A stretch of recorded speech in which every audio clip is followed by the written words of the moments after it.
Last week I showed you how to make a cardboard VR gun that uses a QR code and some other little patterns to tell how the gun is held and how it's moving. And a week prior to that I actually did a review on the RevolVR Alpha virtual reality gun as well. I'm going to try to do pros and cons of each, and then I'm going to just try to compare the two, I guess. Let's go over the RevolVR. Let's go over some of the pros. One, it is very inexpensive. It's not a Bluetooth device. It's literally 2 lights and batteries. It's very easy to construct, whether you're doing 3D printed versions, whether you get the professional version, or if you try to build it yourself. It's also very durable. It can withstand a lot of damage, whether you drop it or you're doing this and throw it accidentally, kind of like the Wiimote. Also, the tracking is actually very good on this, and they've actually been improving that.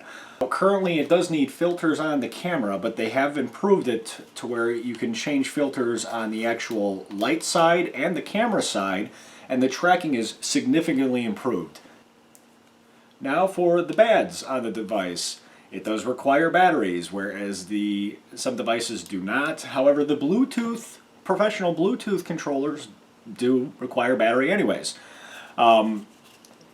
Obviously, you can get some rechargeable batteries. I'm sure it wouldn't be too hard to modify this to make this rechargeable. I'm not sure if the professional version is rechargeable or not, but no one wants to keep buying batteries. That is one downside. Also, the fact that you need to tape a filter onto your phone camera.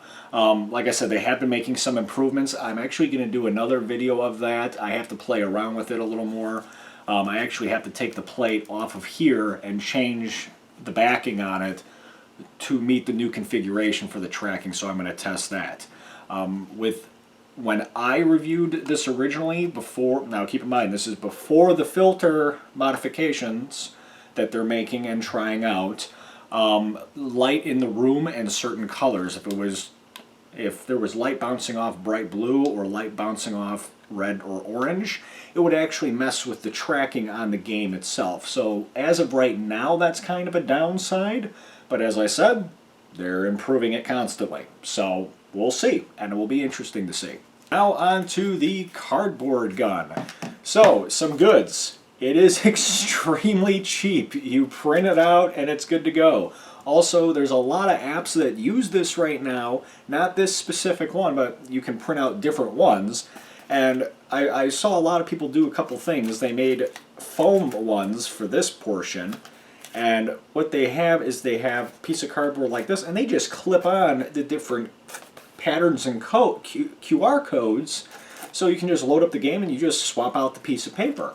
So it is extremely convenient. It doesn't require batteries, it's not Bluetooth, it literally just uses the camera. Another pro is because it's going off of this, it can actually detect how it's being held. So if I do this in the game, my hand actually goes down and to the side. I mean, if you hold it to the side like you're firing like that, it will actually move the gun to the side, which is really cool.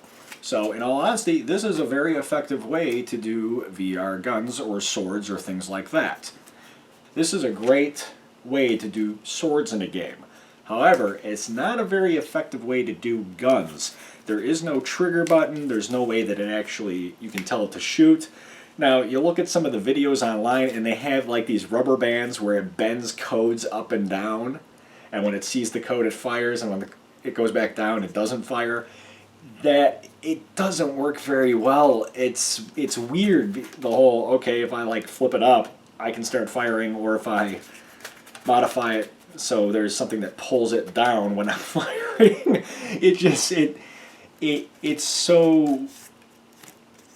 It's so cheap that it just is not very effective. Another downside is durability. Oh, look at that.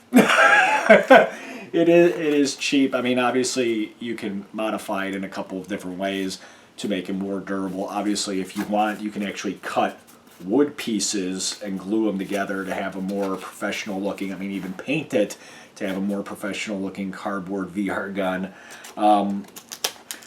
But it does look very, it's kind of tacky. And this is not something that I would put in my briefcase or backpack, whereas this is definitely something that I would put in my briefcase or backpack. So now that I have both devices, comparative contrast. Very flimsy, not durable. Durable. Doesn't require batteries. This is a good thing for this one. Requires batteries. This one doesn't work well in the dark. This one, it works well in the dark, but it doesn't seem to work very well very bright. So, for instance, if you're outside and it's a sunny day, this is more of an indoor device, whereas this will actually work outdoors. This doesn't have a trigger button, so it's kind of as is. It's good for a sword and good for if the gun's already firing. This does have a trigger. Neither of these are Bluetooth, which cuts down on costs, and also would allow you to pair a Bluetooth controller with it. So what I'm really interested in, and I've seen a couple of guys do this, is they'll have a Bluetooth controller and one of these and combine them. Now, I really haven't seen anybody combine these two together, or these two types of technologies together, but that would also be really interesting. Improve the tracking with this, but also have firing, reload, and other things to do with this. So, I've been rambling on and on about each device. I'm pretty much done. I'm going to leave a list of pros and cons in the description below, just in case you couldn't follow all the things I was saying, because I know I was doing a lot of back and forth.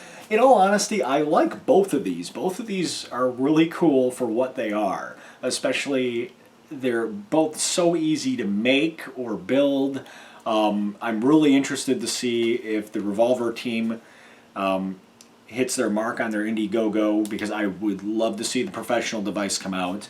However, this is cool on its own, and they actually have a tutorial on how to make a lightsaber with a flashlight. I'll leave that in the description below as well. If you have any questions, comments, or concerns about either device, feel free to post those questions below. And if you like this video, feel free to subscribe, like. If you dislike it, and comment, whatever.